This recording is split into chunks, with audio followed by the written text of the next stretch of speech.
Hello everyone, how are you all doing? My name is Philip, also known as PS or PS Enough. Today we're doing a video about the books that I've been reading in October 2018. Been doing a whole series of them. This is probably the last video of this series just because it hasn't been having that many views.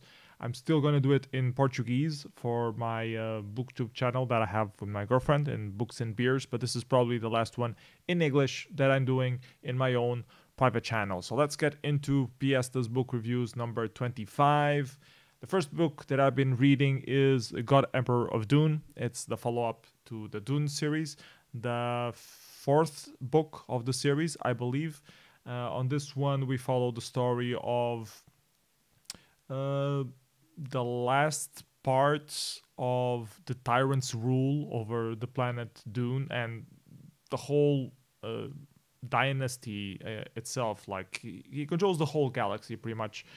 He follows the golden path, which if you read the previous books of Dune you should be familiar with, and it sort of explains a bit why he's forced to rule as a tyrant, and it's interesting to see how the other forces of the universe respond to it, how they will adapt. It answers some questions of the previous books. It raises some other questions. It's very interesting as a political thriller.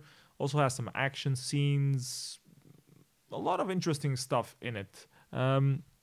Mostly about dictatorship and the positive aspects of a dictatorship.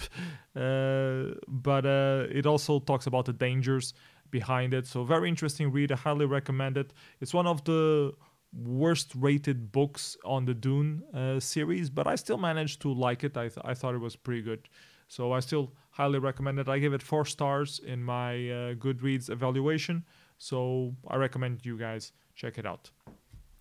Next up, I picked up Alan Moore's and J.H.Williams series Promethea. It's a book that had a lot of good reviews, so I was really curious about how it will. I'm trying to get this focused, but I think if I get too close it's not really good, so it's better like this. So the book is really interesting. It reminded me a lot of Sandman in a lot of different ways, because there's a whole, it's not a superhero book, it has a lot of layers into it. This one goes a bit into mythology and magic, associations with numbers and things. This first issue itself is about the creation of Promethea, which was quite good because it shows like a whole backstory that seemed to have been created into generating the character itself, and it felt like it was supposed to be a real life story, but it wasn't, so it was all made up. Very interesting read. I really liked it. Got me hooked on the rest of the series. Ended up picking them up later this month. I have a few more here. But before that, I picked up something from Jo Nesbo, Blood on Snow. It's a different series from his previous work. I've been following the Harry Hole series. This one is a new one. I think it's called Blood. It's Blood on Snow series. Okay. Or at least we are calling it Blood on Snow. I have a free thing from book extra that was in the middle of the book. I like it. It's the story of a hitman and its troubles with being a hitman, how he became a hitman. It's a very small book compared to the Harry Hole novel, so you can read it very fast. I really liked it. It was my companion on the subway in a couple of stops, made me lose some stops, so you can see that's the value or the quality of Jo Nesbo's writing. Highly recommend it. I gave it 4 stars out of 5, so really cool stuff. And then I read up a book called Captain America for Liberty and Justice, which is sort of a retrospect on how Captain America came to be, but also modern take on Captain America after September 11. It was okay, but it was nothing special. I gave it 3 stars out of 5. And Stan Lee recently died, so this is a little homage to him as well. Unfortunately, I don't have the physical book with me anymore, so I will not be able to show it to you guys on the camera. Anyways, I picked up number 2 of Promethea, the follow-up to the previous issue. I'm going to try to show some things. I think this camera can't focus this though. Yeah, it doesn't have autofocus and there's a lot of light, so it's not really ideal. I can put it here. Let's focus a little bit better. Yeah. Okay, so Promethea number 2. Really good follow-up to Promethea number 1. You get to learn a bit more of the villains, the backstory, the way into magic. I like that they don't have the typical writing style of comics. They are not afraid of doing very large pages, changing style of drawings. So in that aspect, it was very interesting. It reminded me a lot of Sandman once again. So I really respect Alan Moore as an author. I already knew him from Watchmen and other stuff, but this one and V for Vendetta, this one proves that he's really good and he can tell a lot of interest. He tells the story in a very interesting way. Going back to Jo Nesbo, I caught up the second volume of the Blood on Snow series. It's The Midnight Sun. You can see it here. Pretty good as well. I think I like the first one better than this one, but this one was also quite good. Story about hitmans once again. This isn't a hitman trying to become good, or he wasn't technically a hitman. He's running away from hitmans.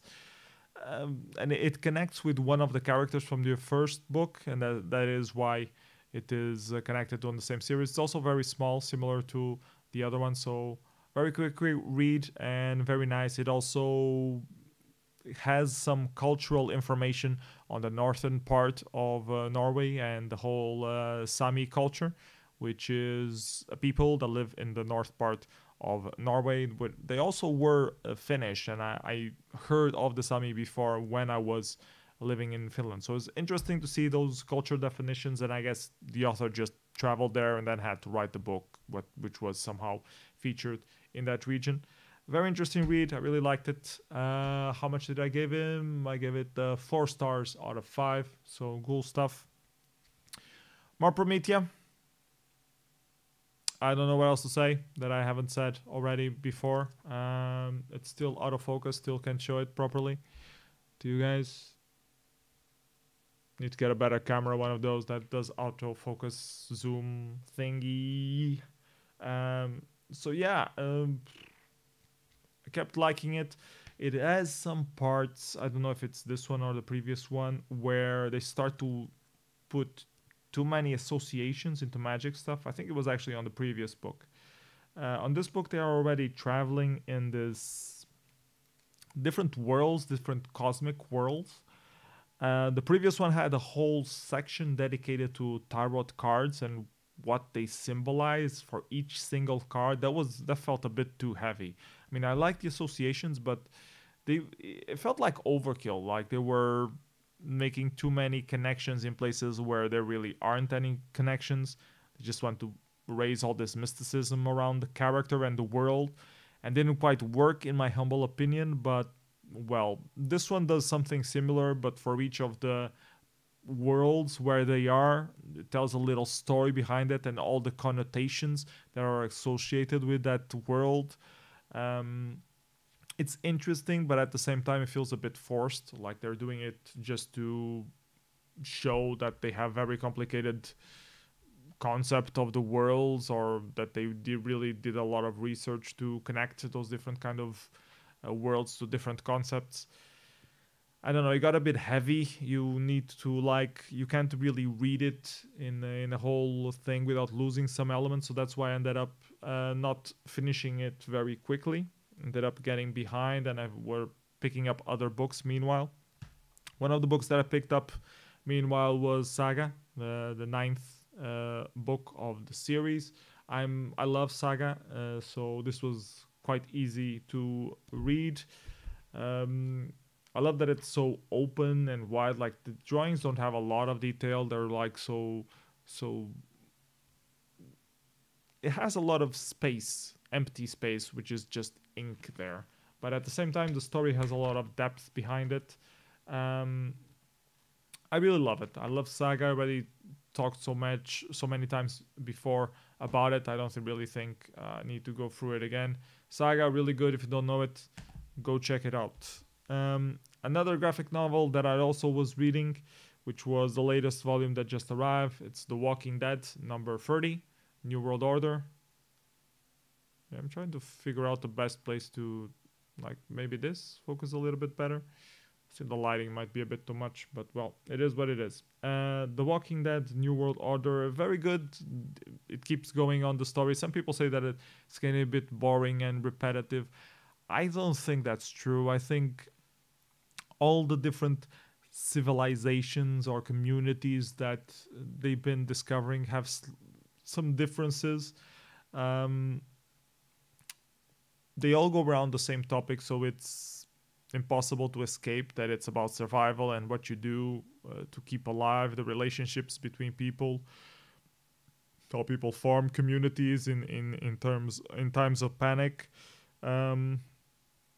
This one has a slightly different approach, same as the other one. It has some characters, once again, very strong characters that are introduced, new characters, other people randomly dying. You know, it's cool. I liked it. I like that it has. I like the relationships between the characters. I don't get bored by the series. Unlike on the TV series, I got quite bored of the storyline. On the comics, I haven't gotten bored of it yet, so I keep reading, and whenever a new issue comes out, I have to buy it straight away. So yeah, Walking Dead number 30, recommend it. Another new edition that came out was Monstress number 3. I loved Monstress number 1 and number 2. We got shit tons of awards, highly rated. I don't know what else to say. The drawings are amazing. The storyline's pretty good. It's very fantasy based, but at the same time, action and horror, some Lovecraft elements. I really love it. I like it a lot, so I'm gonna keep getting it. Shame it's like once a year that it comes out, but it's really high quality stuff. So yeah, Monstress number 3. Go check it out. What else do we have? I'm gonna try to refocus a little bit. Should that be better? Let's see. Yeah, it looks a bit better. The other book that I picked up was also by the same creator of Walking Dead. It's called Outcast. I got the number 1 just to check it out. It's, well, different from Walking Dead, as it should, since it's a different series. It's mostly about people possessed by demons and exorcising demons on a modern society kind of thing. So not Witch Hunt, not The Exorcist, but something slightly different. It has some macabre things. It has some devil and god kind of things.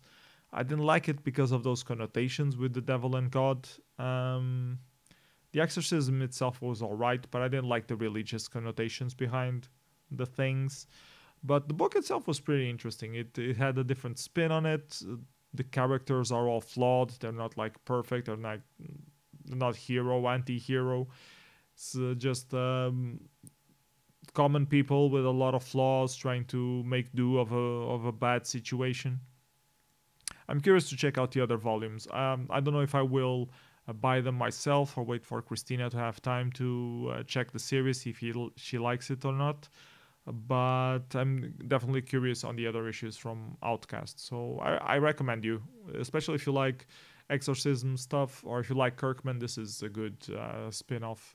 Well, not a spin-off because it's completely new title. So new series from Kirkman, the writer of The Walking Dead. Then I picked up also by Kirkman, Here's Negan, which is the story of one of the main characters of The Walking Dead, or one of the most recent, most charismatic characters. How it tells the story of how he got to be who he was, the bully that he is. He was originally a gym school teacher, and apparently everyone just kept dying on him. So he ended up with this very pragmatic approach and not being afraid to say a swear word every other word. Um, I liked it. Not sure if I liked the ending completely, but then also the hardcover was a bit overkill. I think we should have just gotten it the normal one. This was a bit more expensive than that.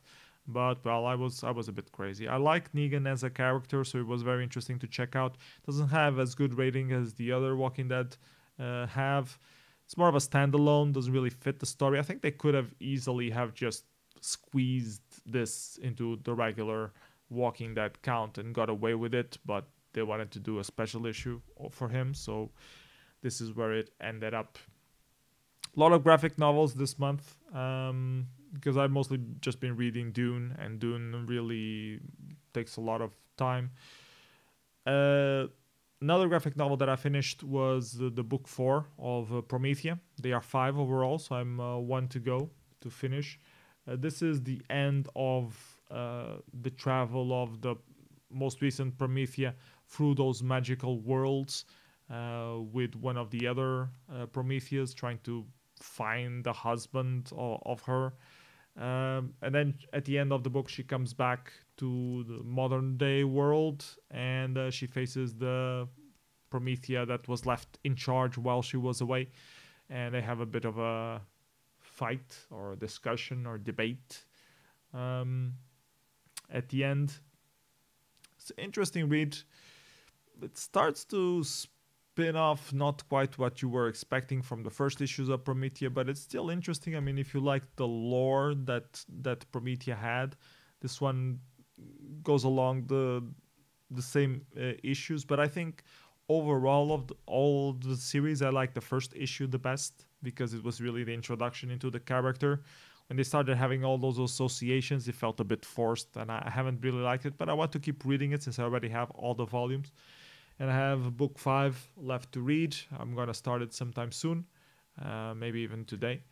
And I'm hoping that the finale will be good, that it will actually close the whole arc of the character and not leave many things untangled. I'm also still reading Heretics of Dune, which is the 5th book of the series. I'm like 2/3 done, so should be able to finish it sometime soon, but I wanted to record this video before the end of November, so I decided to do it now. So those are the books that I read this month. Hope you guys found this video useful. Let me know in the comments below what you think about the books, if you have any recommendations based on the books, if you already read them, all that jazz. That being said, I probably won't be doing another video of these in English, but I will put the link below to the Portuguese channel where I've been doing similar booktube videos, but with my girlfriend on her channel, Books and Beers. Hope you guys follow us there, even though it's in Portuguese. But you know, if there is big demand for me to do these videos in English, I will do them again. But you know, I had like 16 views on the previous PS This Book review, so I don't think people really follow my channel to check these kind of videos. It's just a curiosity whenever they run into them. So yeah, hope you guys enjoy. See you next time. Bye bye everyone. Take care.